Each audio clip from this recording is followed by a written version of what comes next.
You're wearing my shirt. I'm wearing a shirt. Oh my goodness. Wow. Okay.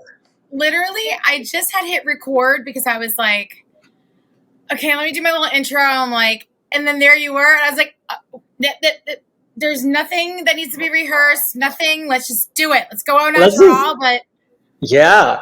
welcome to Live Laugh Lydia. Oh my God. I'm so excited. You know what I love is like, I have people who reach out to me all the time. They're like, I'm thinking about doing this or I'm thinking about doing that. You know, like you're doing it. I'm so happy that you're doing it. People need to hear you. People need to know you. I have to tell you, because, and I have so many funny stories that we have to get into about people not knowing who you are and you think you have this gift to share with the world. We'll get into that in a minute. But first of all, welcome to Live Laugh Lydia, because I am so excited. It's funny. When you think about doing a podcast and you do all the research and you're like, you know what? Anybody can do the podcast. Just get it going, just start. But I didn't want to just start willy-nilly because I wanted to do it right. Now, obviously, I do not have a glamorous background. I do have a shamrock, though, because I'm a very lucky person. So my shamrock's there. But I didn't want to just do this free thing. And so I did my research. I watched all my videos. And I was like, I want to actually pay for the hosting so it can go worldwide. I don't know if anybody will listen. And I don't care if anybody listens because I'm doing this for me. Mm-hmm. And I was like, it was embarrassing because, COVID hit. If we only knew then what we know now, we'd be TikTok famous. Well, I mean, you are famous, but I would have been the TikTok teacher instead of somebody else, right? So Exactly. I did the research and I was like, okay, to really do it right, I want to pay for hosting. I want to upgrade to a studio where I can do audio and video. And I was like, let's do it right. But when I logged into my Buzzsprout, which is not sponsored, by the way, maybe one day. One day. It said I created the account 8 months ago. And I was like, what is wrong with me? It's 8 months have passed and I haven't done squat. So I'm like, done. I'm like, this is it. This is the summer. I'm going to launch. And then I was like, it has to be Tyler. So, ladies and gentlemen, welcome to Live Laugh Lydia. And as promised, my first celebrity guest, that I'm so blessed to even say that I could have a celebrity guest, is Tyler Whitman. And you know what? We're just going to get right into it because your time is valuable. It's limited. And I am just so thankful that you're here. So, okay, we have so much to talk about. First and foremost, I think we need to do a little background for the audience because obviously before they see this on YouTube, they'll hear it instead and they don't have the video yet. So I went into the Instagram and I went all the way back. First of all, may I just say you're looking so handsome. Oh, thank you. And for the audience who's listening on the podcast, you can't see it, but check out his Instagram. So, okay, I went back to our Insta and I had to go curate the very first message I ever sent you. Because I think it's important to give the history of like, who is this chick and how does she know him? Well, besides the fact I'm a bit of a stalker, but in a good way, in a harmless good way, right? Not in a criminal sense. So, okay. I went back to, it was September 5th, 2019. It was a Thursday night. And for anybody who doesn't know me, I'm a little Bravo TV obsessed. I'm a little Housewives obsessed. I pick and choose what I watch. But when I do get to watch my mindless television, I choose wisely. So I had been sitting on the couch and it was like in between Housewives seasons. So like there wasn't Beverly Hills, wasn't OC. And I'm like, oh, you know what? I love that real estate show because I love New York because I'm like obsessed with New York City. So I'm like, okay, you know what? I'll watch this tonight. So there you were on the screen and something came over me and I said, I must know him. I said, but before that, I have to tell him that he inspires me, right? And I know you got a gazillion messages like this, but okay, so this is my message. I want to read this verbatim from the Instagram. It says, so before your IG blows up to 1 million followers, I must reach out and tell you that I think you are amazing. Congratulations on your successes. I lost my mom in June 2018, and I decided I had to take charge of my health. I had VSG surgery on 7/10/2018 on my birthday. I'm only down 70 pounds, but your story tonight inspired me, and I know I can get to goal and start my successful business. I'm a second career teacher with an amazing side hustle, and now I know the sky is the limit. Thank you for the inspiration. You make Thursdays fun again. So then, I mean, I never expected a reply, obviously. And, you know, and I know you got a lot of those messages the first night it premiered, and it was a life-changing night for you. Mm-hmm. But I said, I have to know him. I have to meet him. I want to see him in person. I want to tell him how he's inspired me. And I think that a lot of people out there are sitting in my seat saying the same thing. But what's the difference between the person sitting on the seat that does nothing about it and then the Lydia? Right. The live like Lydia. Well, the Lydia says, I'm going to make shit happen, and I'm going to get into his circle some way, somehow. So And you did it. I did it. So, and this was really obviously not connected anything to real estate, but through our whole 30 group on Facebook and, you know, the health journey, because I think what inspired me the most was years ago when I was over 300 pounds, I was still successful. I was an operations manager, but I didn't feel respected because of my size. And I saw a change when I lost weight and people started like acting a little different. And I think there's like this unhealthy equation to if you're fat, you're lazy, or if you're fat, you're not motivated, or if you're heavy, you're not taking care of yourself. Why would you take care of my business? And why would you respect my business? So anyway, before we get into all of those things, because I don't want to just rehash your weight loss journey because you've talked about it before. And by the way, you look incredible. But that is, in fact, how we started up. It is. When you finally did respond to me after my persistence, I said, I have to meet you. So lucky for me, life coach Cameron, who was working at the Back Pocket Bar in New York City at the time in Hell's Kitchen, I said, I'm going to be in New York. Can we meet up? And she's like, yes, let me make it happen. Let's go have a drink. So that was before sobriety. Mm-hmm. And I actually remember being at home. At the time I lived right by Pocket Bar, and I remember Cam sending me a text, and she was like, hey, so Lydia from our whole 30 group is here. And she was like, she's like, you need to come. She's like, you're going to love her. She's so your kind of people. And I was like, okay. And so and I was honest. I remember I was just sitting at home. I wasn't doing anything, but I was just like, okay. And I came and I was like, oh, I love her. I was like, she's my people.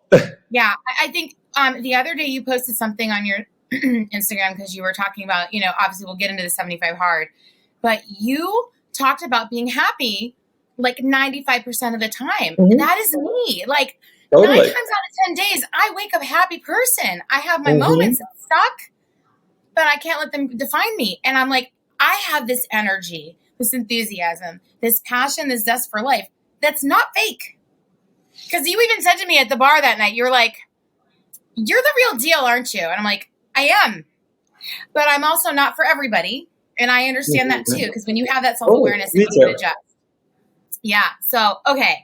So how we met, obviously we connected through the whole 30 group and on Facebook. And then we actually became Facebook friends. And then I felt like we became real friends. And I'm like, no, we don't talk every single day because obviously we live in 2 different states and what have you. But I'm what I consider to be a nobody compared to you being a somebody, right? Because you have fame. You are not a nobody, honey. Oh, no. But like, when you think about fame, you think about, there's all these people every day that have X happen to them. But the ones who are famous, obviously, then we all have to know about it. Love it, hate it, troll about it, whatever. So yep. I have to tell you a funny story. So recently, Lala Kent came to Fort Lauderdale. And you know who Lala Kent is, obviously, from Vanderpump Rules. And for those of you listening, if you don't watch Vanderpump Rules, another Bravo show. So she came to do a live version of her podcast. And my husband, who I love to pieces because he knows I have to roll VIP, I have to meet everybody. I want to squeeze you, hug you, tell you I love you, I admire you, whatever. I also love your husband. Oh, no, isn't he great? So, yes. And this is his shirt, by the way, because I think I gave mine to the kids. And I'm like, so I rummaged his drawers. I'm like, where's your shirt? I need the shirt. So, anywho, we went to this private meet and greet with her, which was only about 20 people, and we were chatting it up. And of course, people are shy, but I'm not. So I went right in for it. And this one lady asked her, do you find it hard to talk about things every single week on your podcast? Or do you find it hard to get guests? And she's like, yeah, sometimes it's a struggle if somebody's not available or what have you. So I was like, I have your solution. I was like, why don't you? What are you laughing at? What are you looking at? Who's with you? Who's with you right now? I can't. There's so many distractions in the background right now that I'm just like, are you kidding me? My place is huge, and like you got to do it right next to me. But anyway, Okay. I'm sorry. I'm kicking them out. I didn't know if you had an assistant there or something was going on. I do. Come on over. Because I'm taking you off one day, but it's not today, so lucky you. So I said, she's not going to take your job one day, but you're lucky today's not that day. It will be if you keep up this noise. Okay, so anyway, I said, I've got the solution. I said, why don't you have a nobody? Why don't you have a nobody? Somebody that nobody knows, but obviously is a fan of you or your show or your podcast or what have you, but brings a fresh perspective and can talk about other sides of things. And how do us nobodies get to somebody's status if nobody gives us a chance? Right. Not that I'm trying to have fame and fortune through you. It's not that. But I said, why don't you have a regular person on the show? Because my lifelong dream, we've talked about this before, is to co-host the 4th hour of the Today Show with Hoda. I'm like, Jenna, go take her vacation, and I'm co-hosting with Hoda today. That is like my lifelong dream, just 1 hour. Now, for people listening, they should know I teach TV production and broadcast journalism. So it's because I've always said I should be anchoring the Today Show. That's my job. Like, if you could pick a job for you, like where there was no holds barred and you instantly could have that job, that's my job. I'm co-hosting. It would be either Live with Kelly or Ryan, or it would be like, morning talk, or it always was radio before TV. So anyway, she looked at me and she's like, I never thought about it that way before. She's like, yeah. She's like, you know what? Not only, and because we had a meet and greet with a photo opportunity later, and she goes, not only am I going to have you on my podcast, I'm going to be on your podcast. So she's like, connect with my assistant, blah, blah, blah. So I'm going to make that happen too. Of course. That might take a little longer. But I was like, really, honestly, when you think about your start in the business world, and you've told the story before how you used to serve at Planet Hollywood. Planet Hollywood used to be the elite. Like, you had to be a career server to get a job there. You couldn't just walk in and get a job there. It was an accomplishment to get a job there. You probably didn't feel that way at the time, right, Tyler? I was going to say that was not my experience. I think that was before. I think it was like that before I was there. Yeah. Well, the one when it opened up in Orlando with all the celebrities and the whole glam years and years ago, and I'm dating myself now, but it was like you could not get a job there unless that was your life, going to be your career. Oh, really? Luckily for you, it was not your career. No. But it was a stepping stone, right? Yeah. So, okay. People know that story. And then you used to do rentals, right? Okay. Mm-hmm. So you have so much going on, obviously. Now you're a world famous realtor. You're a reality TV show star. I'm very excited. I want to hear a little bit more about the NBC open house because you've been posting about that. So what is that exactly? If for anybody who doesn't know, who already watches you on Bravo. So NBC Open House is it's a different TV show. I don't think a lot of people know that NBC owns Bravo. So they're all kind of like the same affiliate network. Sure. Anyway, NBC Open House is a lot of just like short clips. And I've been lucky that they have filmed with me a few times. And they actually have a huge audience. So I'm always super grateful when they do it. Mine is actually, I don't know when this podcast is airing, but I have one airing this weekend for this beautiful townhouse that I have listed in Brooklyn Heights. And it's like a $10 million like trophy townhouse out there. And it's gorgeous and it's got lots of history. So anyway, I'm very excited about that. And it's just great for exposure, but it's not it's not like $1 million listing. They don't go into the story of who my clients are and why they're selling and all the different people who are looking at it and what their feedback is. It's really just me giving a fun, playful Tyler style tour of the home. And it's short. It's usually within the show is called Open House, but usually they'll show off several properties within the episode. So it's just like a 5-6 minute tour, but it's a great TV show for people who love just looking at real estate, which I think is everybody. Oh yeah. I'm like, my husband sometimes will say, hey, let's just go to the open house. I said, absolutely not. You will not waste that realtor's time. We are in no position to buy that house. Not happening. But look at you. You're so nice. Well, because honestly, it's the difference between am I going to shop or going to buy? So if I'm going to shop for a washer and dryer, I'll go to Brandsmart and I will look and I won't waste somebody's time. But if I am having not even one clue that I'm going to buy something there, I'm not even going to talk to the salespeople and say, listen, we're just browsing. I don't want to waste your time. Go get a different sale because I don't want to waste your time. I know I'm not going to a $10 million open house, even though I'd love to see you, because I'm not qualified to buy that. And, even the taxes alone would give me, anxiety. So, but maybe one day. I always say, I dream of the day I can be your client. I would love that. That would happen in Florida, which we'll talk about Florida in a minute. But, okay. So, are you okay with me asking a little bit about the fact that you are newly single? Because let me tell you, honey, first of all, I've always told you, you have the George Michael vibe with the stubble. You know how to do the stubble right. There's a lot of very bad beards happening out there. And I don't mean those kind of beards. I could be your beard. Will you marry me? Can you imagine if after all these years living as like an out and proud gay man, I'm like, it's time for me to marry a woman. Hey, Elton John did it. He did it. I'm just saying. True. Listen, do you have a backup person if by a certain age you're not married? No, I'm kidding. No, honestly, though. When I see you and you're happy and you're shining, you're vibrant, which is again 95% of the time, I'm like so excited for you. So you're single. How are you? Because you said you're good. I really am great. I was actually, if I'm being totally honest, I feel like I'm better than ever. The most recent relationship I was in was so special. It was really, really just a spectacular relationship. He is a wonderful man. One of the most gorgeous people I've ever met in my life, inside and out. I think what's like the easiest way to describe it? I think like one thing that I've like really learned, well, firstly, I should start by saying one of my plans is not to have children. We'll see if that changes, but like, I don't recommend it. I don't recommend it. I have 2 kids and I'm telling you, it's the hardest job of my life. I know. And like, I love kids. Let me just say that I love kids. I just don't think I want my own.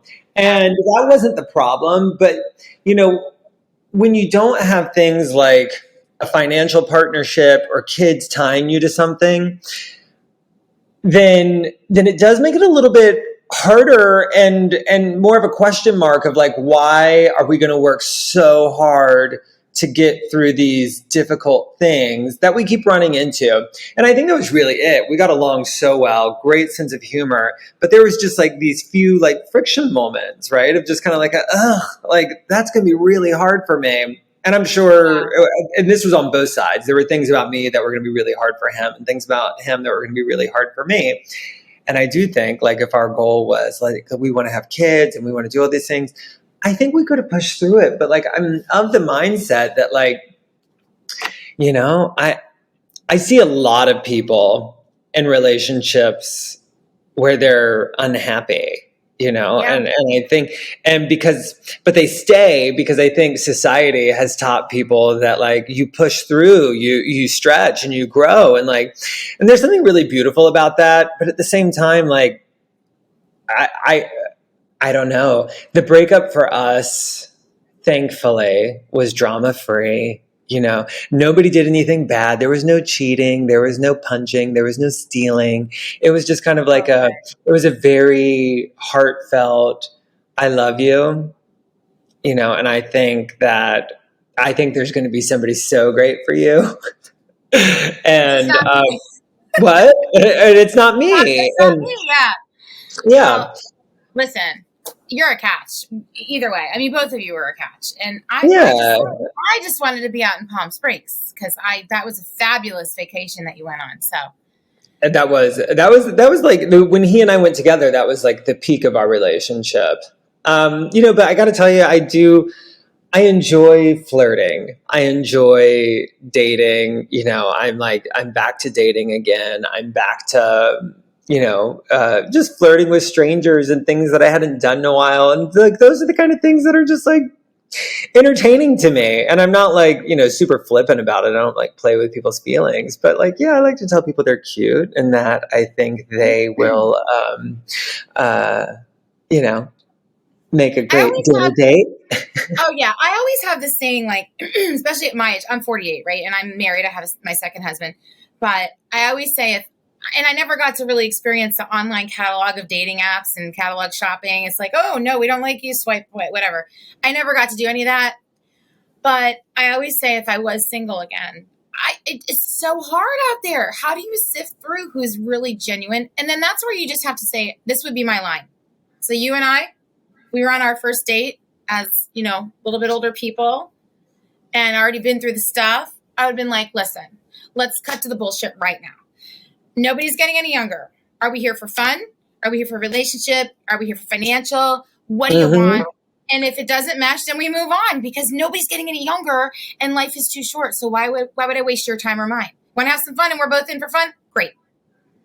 So I disagree with that though, because No, you don't think it I should be do alone. like Lydia. And here's my thing is that like the only reason you feel that way is because society has told you that you're supposed to be in love and live happily ever after. It's not a business transaction. Like I'm just going to like live my life and do things that I Yeah, really enjoy doing.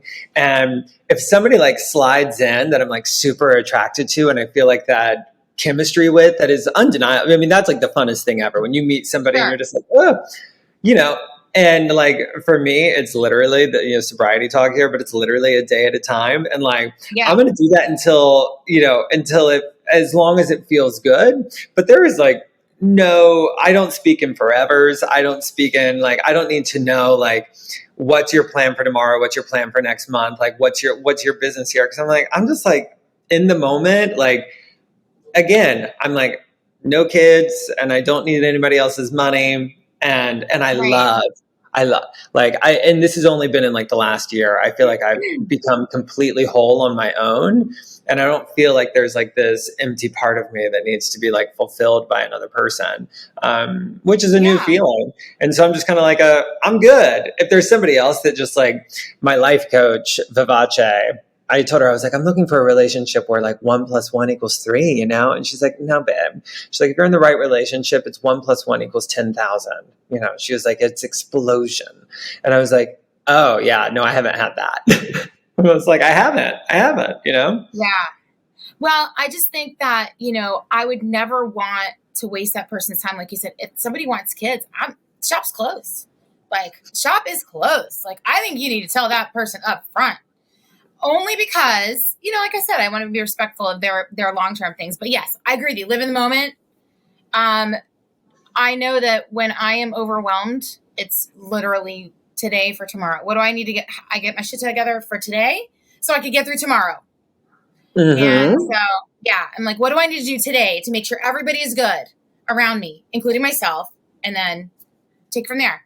By the way, I'm getting a massage today. I'm so excited because self-care. Tell me how important self-care is, right? Oh, it's the best.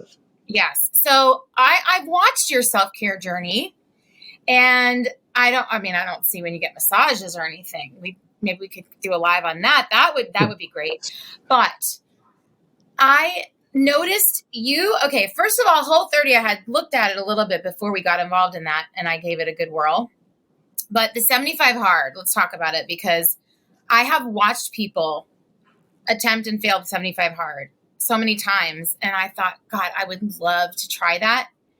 And to one of your posts this week, you were talking about how like, you know, a lot of people look at the program and say, it's just too hard. I can't. And you're like, but you can.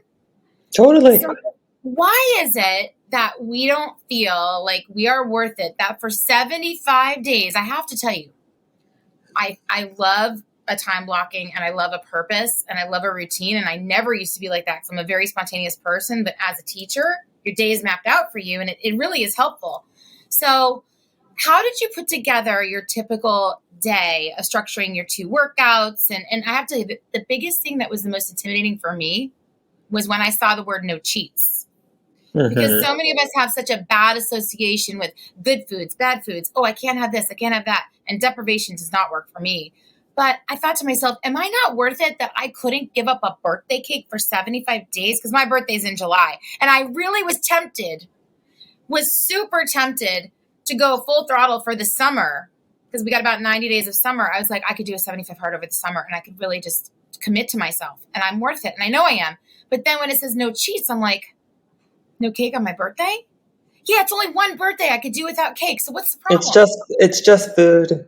I know. Like, why It's do we make just such a big food. deal?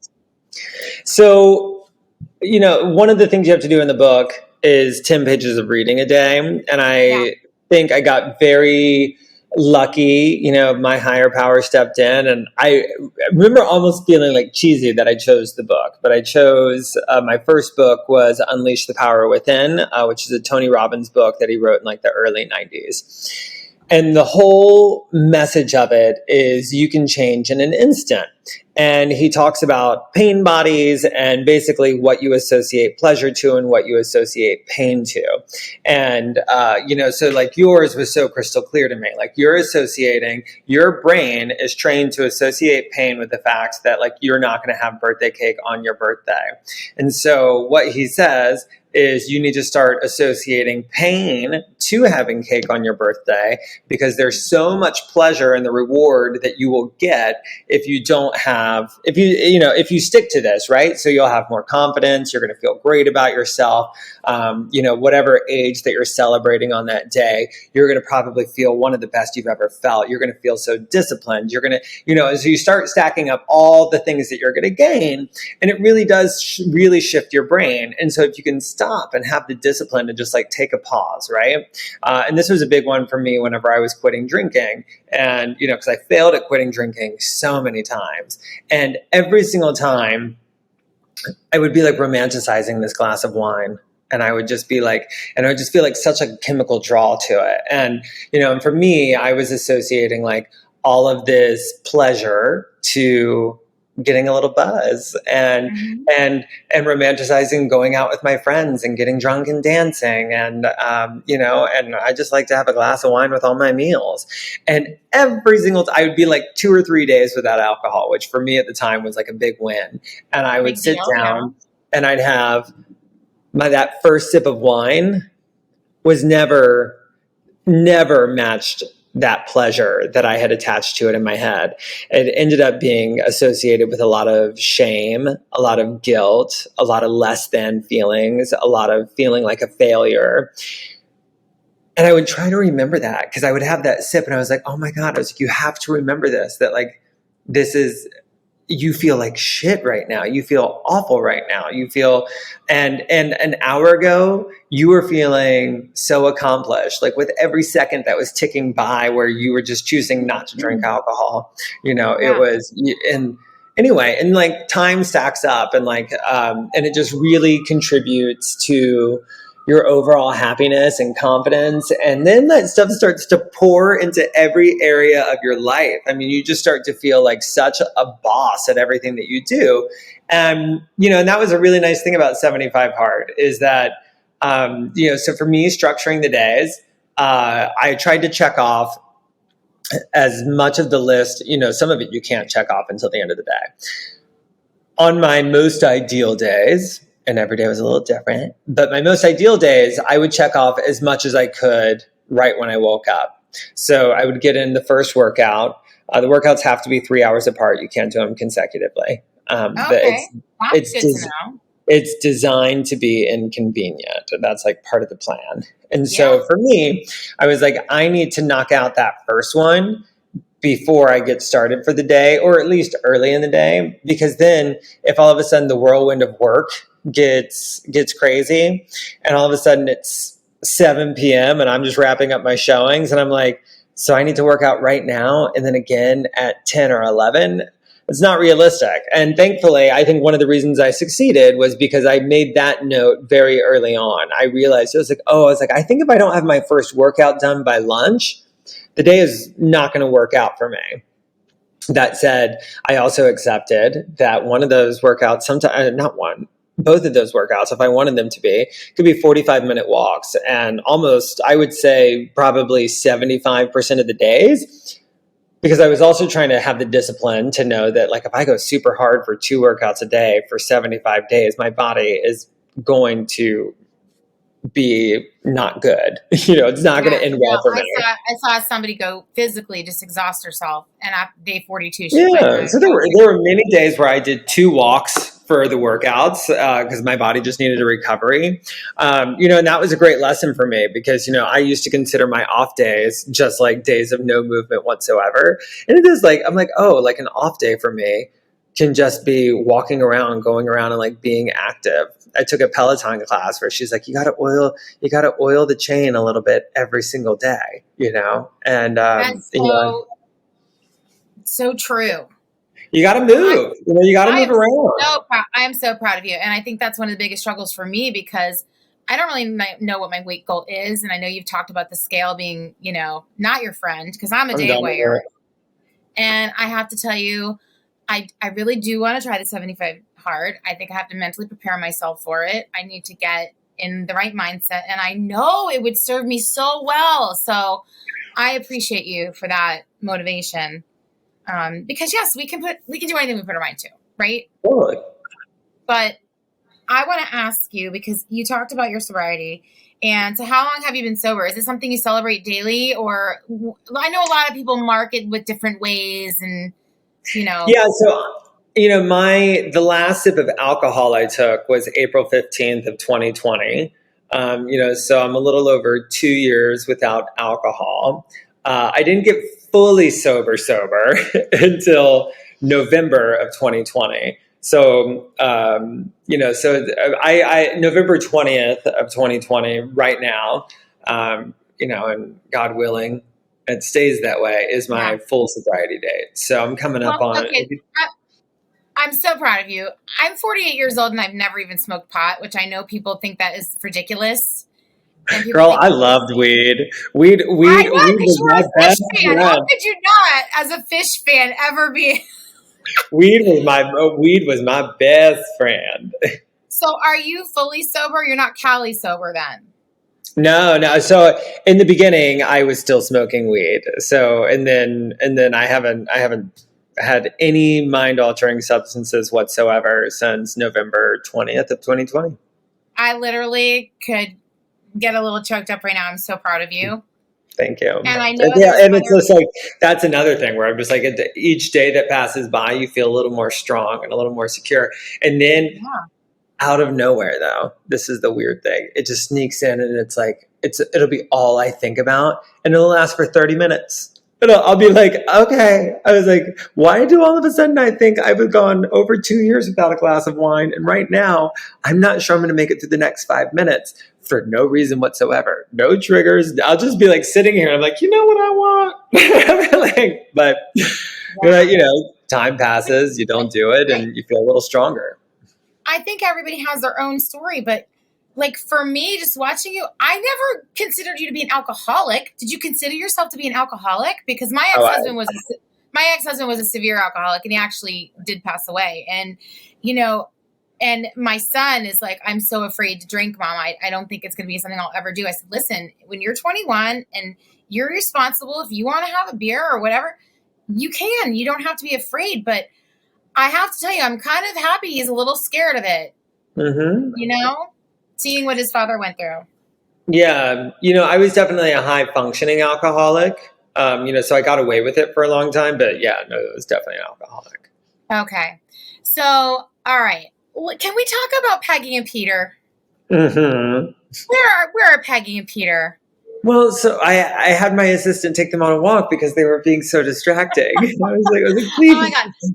So for people who don't know though, now Vivace you've told me that Vivace in the past has said, don't put so many polls out there because ultimately, right, it's not other people's opinions that are going Mm-hmm. to, but then we respect people's opinions, right? So we want Yep. people's feedback and input. Well, when you put the poll out the day that you were trying to name Peggy, my mom, her name was Peggy. I And well, she was know. Marguerite. Her name was Marguerite, and she says, "I go by Peg." And I don't know if you know this story, but do you know Tyler Henry, the medium who does the celebrities? Oh yeah. I've watched him on Netflix. He's so You cute. should, first of all, he's adorable. So my friend is a high roller at the casino here, the Guitar Hotel. I keep wanting to get you to the Guitar Hotel, but anyway, he came for a show. And my friend got us the meet and greet, and he was so pale back then. He looked like Edward from Twilight. He was so pale in our Well, he's photo. super young, isn't he? Okay, He's but like 20 or something.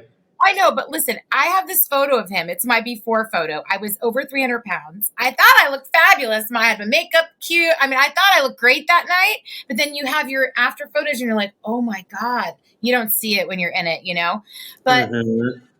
we went to his show. And he tells his story and everything. And then he gets to the part where he's going to do readings. And he goes, Peg's here. She says, I go by Peg. They call me Peggy. And some lady in the front row stood up and stole my reading. It was for me. Because my mother loved that casino. My mom was at that casino all the time. So she was, and the funny thing is, she was devout Catholic and didn't believe in psychics. And so we weren't supposed to go to mediums, but she was the first one to come through. So anyway, long story short, this lady stole my reading, so I wasn't able to get the reading. So he came back again, like I think 2 years later. And I, of course, had tickets. And again, Peg stands up and she's like, well, not stands up, but, you know, she comes through. So I said, oh, nobody is stealing my reading today, honey. And I went right to the microphone and I said, it's for me. And I had a reading. And the funny thing is, she loved her nickname. She loved being called Peg. I have a kitchen magnet on the fridge that says Peggy's Kitchen. So when you said, what should I name my dog? And I didn't even know what you picked it. And of course, I'm instantly typing into the Instagram, you know, like you need another Instagram message. And I'm like, it has to be Peggy. And when you picked Peggy, I was like, oh my God. So now you know I'm manifesting meeting Peggy. I have to meet Peggy. Oh my God. And Peggy, I'm not just saying this. Peggy is the best dog of all time. I mean, and She's great, right? everybody's obsessed with Peggy. I mean, What kind of dog is she? Because I used to have Shih Tzus. I had 4 Shih Tzus when I was in my first marriage and lived somewhere else. She's a Shih Tzu Yorkie Poodle mix. So she's a short Okay. Tzu. And she is just she's so sweet and so lovable, and she loves to just be held upside down. I say she's the definition of floppy dog. She just goes wherever you put her, and she just looks longingly into your eyes, and she stares at your skull. Okay. And then you decided she needed Peter. Now, we lost John Henry, which we loved. He was so adorable. It was so sad to see that. But so then what made you decide to get Peter? Is he related to Peggy? No. So both of them were, how much is that doggy in the window moments for me. Neither of them were planned. I saw Peggy and was like, well, that's the cutest thing I've ever seen. And then played with her for a minute. We just had that connection. I was like, well, she's going to have to come home with me. This is it. Yeah.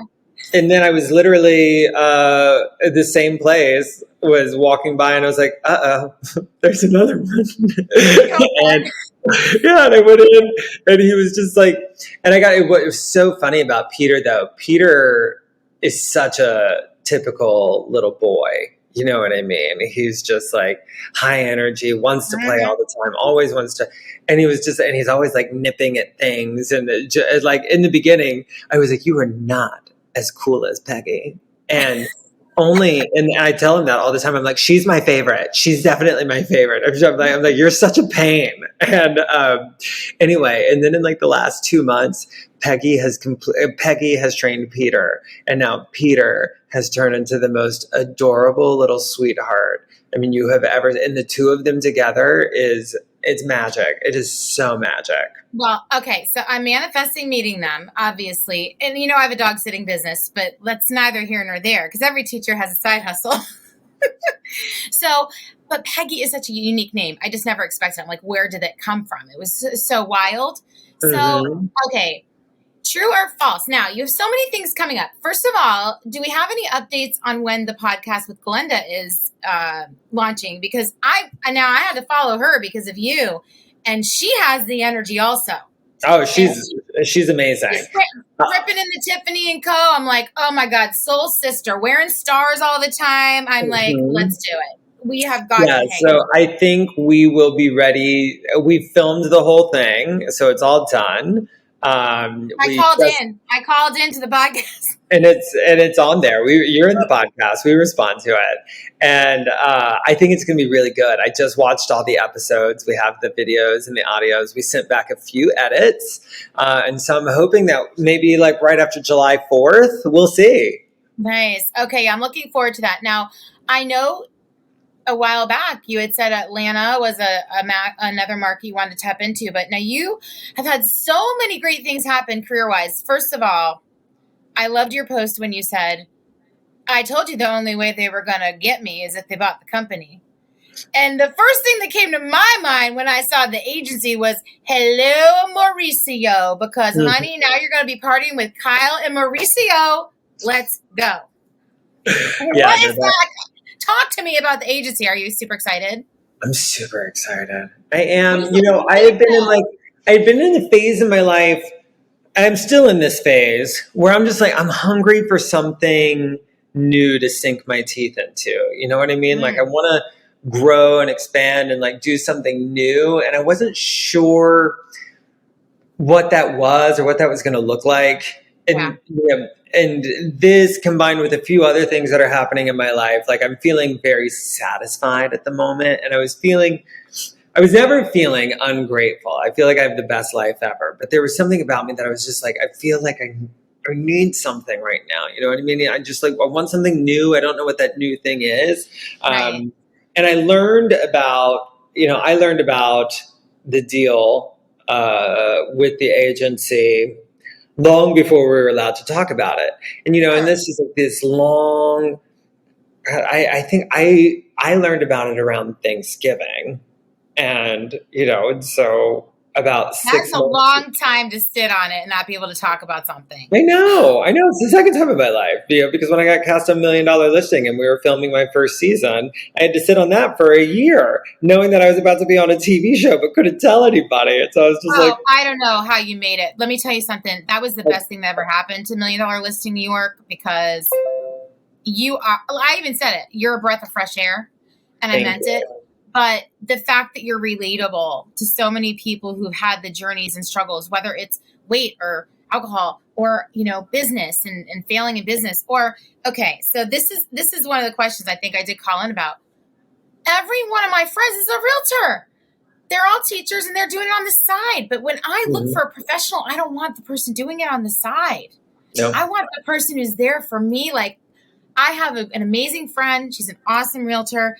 And when I was going to be displaced from my rental townhome because my landlord decided to sell it in 30 days and didn't want to wait till the summer, knowing I was a teacher and had plenty of time over the summer to move, I said, Linda, I got to move. Within 10 minutes, I had listings in my email. The next day, 3 showings. Like, that's the service I like.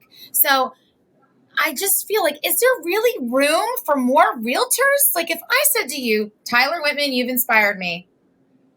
And if you ever move into the Florida market, which I'm hoping happens sometime, but should I become a realtor? I mean, should I get my real estate license? Like, is there really room for anybody? Because I feel like we're saturated with realtors. Do we need more realtors? That's such a hard question to answer because it is a skill set and it takes a very specific kind of person. And I feel like there's so few people doing the job who should be doing the job that if you have the skill set and the time and the energy and you're really going all in, then yes, you should be a real estate agent. It's a fabulous career for the right people. And Yeah. there's so many people in the industry that are so terrible at it because it's pretty easy to go through the motions that allow you to become a realtor. Like that's the easy part. Getting your license, anybody can do it. And to be honest, anybody can also learn the actual, like the specific mechanics of closing a sale, right? So Okay. like, here's how you show a house. Here's the paperwork you fill out. Here's how you present an offer. Here's how, I love the deeper voice you did there. well, that's because I'm Here's rolling how my, you show up. but what's really hard is managing the emotions and the psychological aspect and building your business and marketing and thinking that like I spend about a third of what I make on reinvesting into my business, right? And like growing it and marketing and putting out new content and like all of these things. And then that takes time. So you also have to be great at time management because you have to go in and do all of these things. Yeah. And then everybody comes from this fear place because you quickly realize if you're going to actually do this and do it on any sort of real capacity, it's impossible to do it as a single person and give the level of service that everybody needs. And so, yeah. How big is your team? So I guess it's across Hamptons and the city and Brooklyn and my support staff. It's like 14. And that includes, me, Bailey, Brandon, and Caitlin, and now Cam is on my team. So we're really doing high level operation stuff, and then I've got about 10 agents under me who are covering all of the showings and making sure that everything is getting done. And and it's hard because I'm the person who has to say, like, my 5 people on salary, they're getting their salary no matter what sales close this week.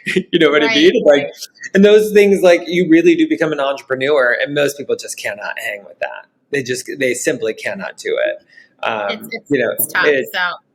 Well, listen, probably just as much as anybody else that financial fear controls so many of our decisions.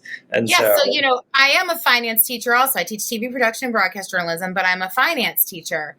And one of the things that stuck out from our first conversation a while back when we were in the Whole 30 group together was you said there has been a correlation between people who are overweight and mismanaging their health. They have bad finances too. Mm-hmm. So, okay.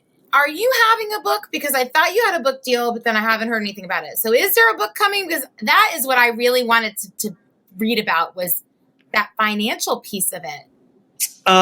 Listen, if I haven't, a book is so much work, right? And like, I have to say like yes to it. And then, and it is something I really want to do. I just need to carve out the time to actually do it. Okay. So that's, it'll happen when you want it. Yeah. Okay. So just I have a 1 p.m. Just okay, all right. We're wrapping it up. Do you remember the moment that you became a millionaire and felt like, or you could breathe and felt financially free? Because I'm telling you, as a teacher drowning in $108,000 of student loan debt and in a negative net worth because I inherited a house when my mom died, but now it has a mortgage. I'm like, I live for the day I could really feel that financial freedom. So what encouragement do you give to people out there from your moment when you finally got to that place? It took a lot of sacrifice. And I think that's, it's, and it's something that I still struggle with. So I don't want to sound too preachy here because it's definitely, I'm telling you what I need to hear sometimes is that, the fastest way to get there is you have to look at like all the different things you can cut and like, do you actually need it? And does it bring you so much joy? The example I give is, and are your big expenses, are they proper investments in your life? And the example that always comes up for me is like my equestrian life it has really taken over like my world. My world really revolves around this horse and traveling and showing and training and I spend a fortune on it. I mean, just an absolute fortune. It cost me over 6 figures to per year to do what I do with my horse. And so I always stop and I'm like, does it bring me that much joy? I'm like, do I love it that much?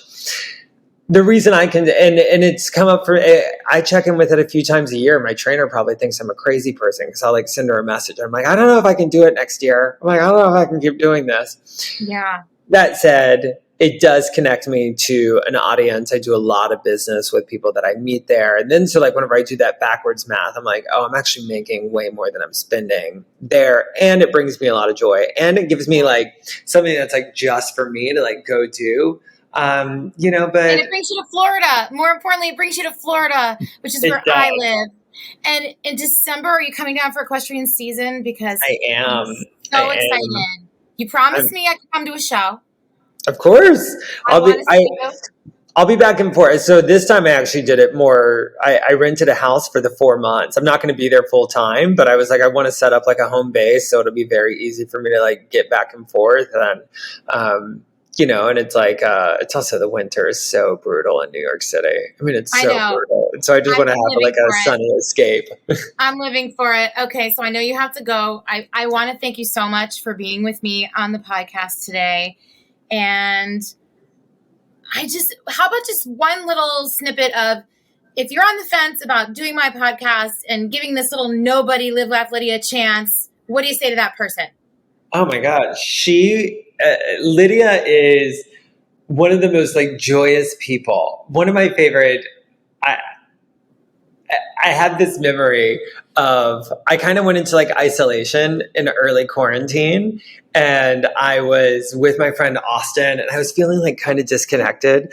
I don't know if I told you this or if you remember, but I FaceTimed you, and you were like the first person. And of everybody in my life, all these friends that I've had forever, I was like, who would be just like a joyous person to have a conversation with right now that I just know is going to be a positive, fun perspective and is going to make me feel good, is Lydia. And you were the person that I FaceTimed. I was like, this will make me smile for sure. It's a guaranteed smile. That's your tagline.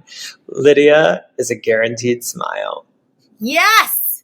All right. Thank you so much. I'm going to let you know when it's going to air, and we'll edit up a cute video version for YouTube. But all right. Thank you so much, Tyler. Mwah. I love you to pieces. I love you too. Mwah. Have Bye. an amazing day. Bye.